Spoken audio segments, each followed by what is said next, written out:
नमस्कार, एक बार फिर से मैं आप सभी के सामने उपस्थित हूँ बेहद महत्वपूर्ण टॉपिक के साथ। और आज हम बात करने वाले हैं महिलाओं के सरकारी नौकरी में 35% आरक्षण दिए जाने के बारे में।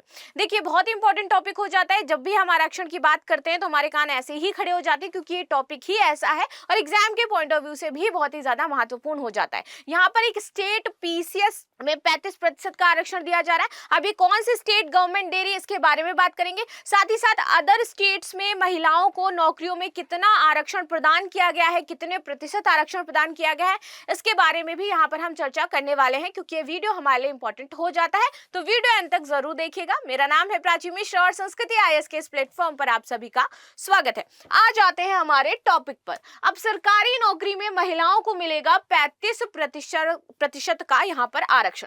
देखिए, ये फैसला जो लिया है, ये मध्य प्रदेश सरकार द्वारा फैसला लिया गया है। अच्छा, इसमें आप सभी का क्या कहना है कि जो मध्य प्रदेश सरकार है इसने 35% आरक्षण दिया है और ये भारत का पहला स्टेट है जो इतना ज्यादा मात्रा में पीसीएस एग्जाम में परसेंटेज में महिलाओं को आरक्षण प्रदान करे। अभी तक भारत के किसी भी स्टेट ने इस तरीके की कोई भी योजना लागू नहीं करी थी, कोई भी प्रस्ताव पास नहीं किया था।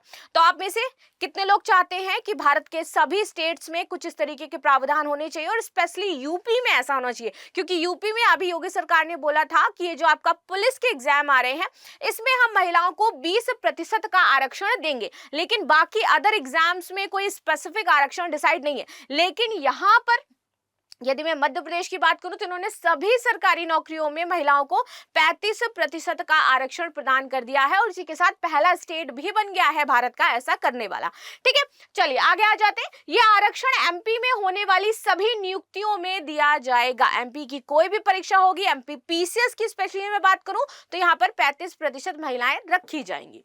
चलिए आगे आ जाते हैं। यहाँ पर आरक्षण देखें तो सबसे पहले जो था यहाँ पर 30% था, 30 से बढ़ाया गया इसको 33%। ठीक है, क्योंकि शुरुआत में जो गवर्नमेंट दे रही थी यहाँ पर 30% आरक्षण दे रही थी, फिर उन्होंने दोबारा बढ़ाया 33 और अब बढ़ा करके कर दिया है ये 35% आरक्षण।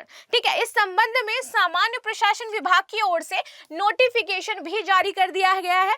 देखिए, ये जो आरक्षण बढ़ाने की बात कही गई थी ये था इनका फैसला 3 अक्टूबर 2023 का, यानी कि पिछले साल ये आपका आरक्षण लागू होना था, लेकिन इसको एक साल बाद प्रस्तावित करके फाइनली इसका नोटिफिकेशन जारी किया गया। रीजन क्या था? चुनावी कारण था कि जब चुनाव सर पर होंगे तब थोड़े लुभावनी चीजें हम यहां पर जनता को दिखाएंगे और ऐसा ही किया गया है। बताया जा रहा है कि शिवराज सरकार ने इस फैसले का कैबिनेट से अनुमोदन नहीं हुआ था। जब ये 2023 में बातें कही गई थी, 2023 में सोचा गया था कि हम आरक्षण देंगे, तब इस पर कोई मुहर नहीं लगाई गई थी। इसके बाद अब जाकर के मंत्रालय ने इसको संज्ञान में लिया और फाइनली इसका नोटिफिकेशन भी जारी कर दिया। बात कर लेते हैं अब यहाँ पर कि किस कैटेगरी में कितने पुरुष और महिला अफसर और कर्मचारी यहाँ पर कार्यरत हैं, कार्य कर रहे हैं एमपी में। देखिए, सेवा कैटेगरी प्रथम श्रेणी है, द्वितीय श्रेणी, तृतीय श्रेणी और चतुर्थ श्रेणी, 4 श्रेणी होती है। ठीक है, पहली श्रेणी में जो पुरुष हैं उनका प्रतिशत है 70.43% एंड महिलाएं जो है वो मात्र 29.57% है। तो अब देखिए, प्रथम श्रेणी में भी आपको ये बढ़ोतरी देखने को मिलेगी, क्योंकि रिजर्वेशन हमारा 35% हो चुका है भाई, जो कि छोटी मोटी संख्या नहीं है, अच्छी खासी संख्या है। ठीक है, द्वितीय श्रेणी में यहाँ पर पुरुषों का प्रतिशत है 68.7%। यहाँ पर महिलाओं का प्रतिशत आपको सबसे ज्यादा द्वितीय श्रेणी में ही देखने को मिलेगा, विच इज 31.93%। तृतीय श्रेणी में पुरुष हैं 71.6, महिलाएं हैं 28.3 एंड चतुर्थ श्रेणी आ जाती इनकी जो है 79.78 और महिलाएं हैं 20.22। अगर हम सभी श्रेणियों को मिलाकर के बात करें तो जो पुरुष कार्य कर रहे हैं इनका प्रतिशत है 72.25% और जो महिलाएं कार्यरत हैं वो है 27.75%, जो कि लिटरली किसी स्टेट के लिए कम हो जाती है। और भी स्टेट में तो यहाँ से भी कम है, लेकिन यहाँ पर यदि देखा जाए तो 27.75 है। ये चाहते हैं कि महिलाएं जो हैं वो वर्क फोर्स में ज्यादा है, इन चारों श्रेणियों में उनका जो प्रतिशत हो वो ज्यादा हो, इसीलिए यहाँ पर आपका आरक्षण 35% कर दिया गया है। अच्छा, आप में से कितने सारे लोग मतलब इस आरक्षण के पक्ष में हैं और कुछ लोगों का कहना है कि भाई इस तरीके की कुछ चीजें पुरुषों को भी देनी चाहिए। तो आपको यहाँ पर दिखाई दे रहा है कि पुरुष ऑलरेडी आगे हैं, यहाँ पर जो प्रोत्साहन देना है वो महिलाओं को देना है। और अदर स्टेट्स को ये लागू करना चाहिए या नहीं करना चाहिए, ये आप मुझे जरूर बताओ। लाइक यूपी हो गया, बिहार हो गया, और भी गवर्नमेंट है, क्योंकि अभी बहुत सारे राज्य हैं जिन्होंने महिला, स्पेसिफिकली यदि मैं बात करूं महिलाओं के आरक्षण की, तो उसको अभी तक लागू नहीं किया है। इसमें यूपी भी हमारा आ जाता है। ठीक है, चलिए अब बात कर लेते हैं एमपी में बेरोजगारों के आंकड़े की, कि कैसे साल दर साल यहाँ पर बेरोजगारी बढ़ती जा रही है और इसमें महिलाएं कितनी बेरोजगार हैं और पुरुष कितने ज्यादा बेरोजगार हैं। ठीक है, देखिए 31 मई 2021 की यदि मैं बात करूं, यहाँ का आंकड़ा लेती हूँ इस साल का, तो यहाँ पर जो बेरोजगारी टोटल बताई जा रही है आपकी वो थी 32,16,064, लगभग 32 लाख के आसपास लोग जो युवा थे यहाँ के वो बेरोजगार थे, जिसमें महिलाएं थी आपकी 11 लाख समथिंग और पुरुष थे आपके कुछ 20 लाख समथिंग। इसके बाद हमें थोड़ा सा बेरोजगारी का आंकड़ा गिरता हुआ दिखाई देता है, कब? 2022 में, जहां पर बेरोजगारी आपकी 27 लाख कुछ हो गई, पुरुष 18 लाख थे, महिलाएं 9 लाख थी। फिर आते हैं 31 मई 2023 में, अब बेरोजगारी बढ़ी, 35 लाख हो गई। ठीक है, महिलाएं 12 लाख, पुरुष 23 लाख। समझ रहे हो ये आंकड़ा, आपको डिफरेंशिएशन आप इसका देखिए, 23 लाख पुरुष, युवा पुरुष बेरोजगार हैं। आगे बात कर लेते हैं 2024, 25 लाख बेरोजगारी कम हुई, महिलाएं 9 लाख, पुरुष 15 लाख।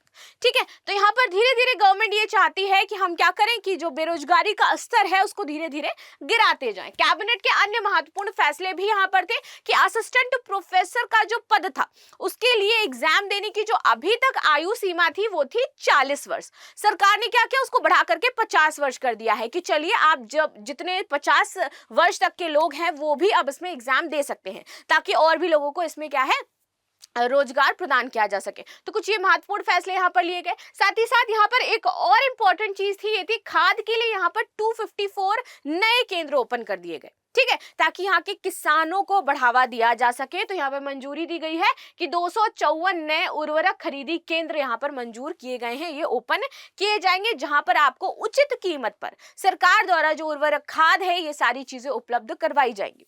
दूसरी इंपॉर्टेंट चीज यहाँ पर जो केंद्र का फैसला था, एक और जो फैसले को मंजूरी मिली, वो था सुपर क्रिटिकल पावर प्लांट।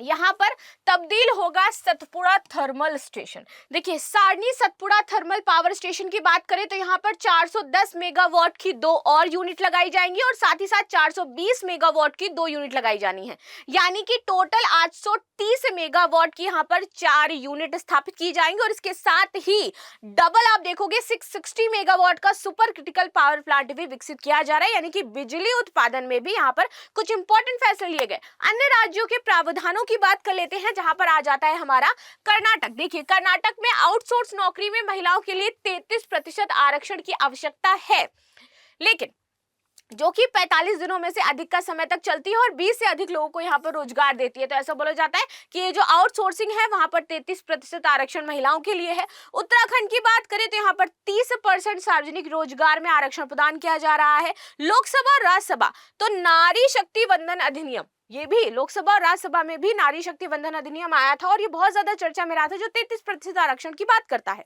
ठीक है, तो यहाँ पे इसके तहत कितना है, 33% आरक्षण महिलाओं को दिया गया था कि लोकसभा और राज्यसभा में 33% महिलाएं होनी चाहिए। और साथ ही साथ यहाँ पर जो अनुसूचित जाति जनजाति को आरक्षण मिलता है उसमें भी 33% आरक्षण होना चाहिए, यानी कि जो सदस्य होते हैं अनुसूचित जाति जनजाति के, तो उसमें भी 33% आरक्षण लागू है नारी शक्ति वंदन अधिनियम का। तो इसके साथ क्या हुआ था कि कुल सदस्य 543 थे। ठीक है, अब इसमें मौजूदा सदन में महिलाएं 82, लेकिन नारी शक्ति वंदन अधिनियम आ गया तो अब कितनी महिलाएं होंगी, अब होंगी 181 महिलाएं सदन में हमें देखने को मिलेंगी। और इसके साथ ही राज्यों की विधानसभाओं में कुछ कुछ चेंजमेंट देखने को मिलेंगे। उत्तर प्रदेश कुल सीटें कितनी है, 403 है। अब देखिए कानून बनने के बाद 134 महिलाएं विधानसभा की यहाँ पर आकर के बैठेंगी। पश्चिम बंगाल 294 सीट्स है, अब यहाँ पर 98 विधायक निकल करके आएंगे, महिला विधायक निकल करके आएंगे यहाँ से।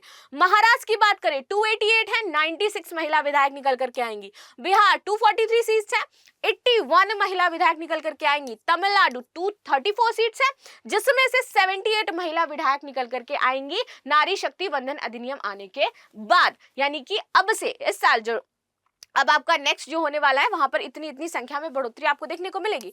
मध्य प्रदेश 230 है, 76 महिलाएं महिला विधायक यहाँ से निकल करके आने वाली है। कर्नाटक 224 74 महिलाएं, राजस्थान 266 महिलाएं, गुजरात 182 60 महिलाएं निकल करके आएंगी। तो देखो आंकड़ा यहाँ पर आपको बढ़ता हुआ दिखाई दे रहा है, जो कि हमारे लिए वाकई बहुत अच्छी बात हो जाती है कि इतनी महिला जो विधायक है वो इन इन राज्यों से निकल करके आने वाली है। आप चाहें तो उसका स्क्रीनशॉट लेकर के अपने पास रख सकते हैं।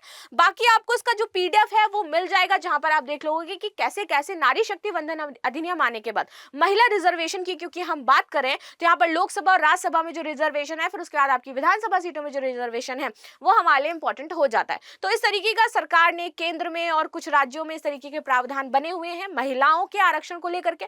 आई होप आपको ये टॉपिक पूरी तरीके से समझ में आया होगा।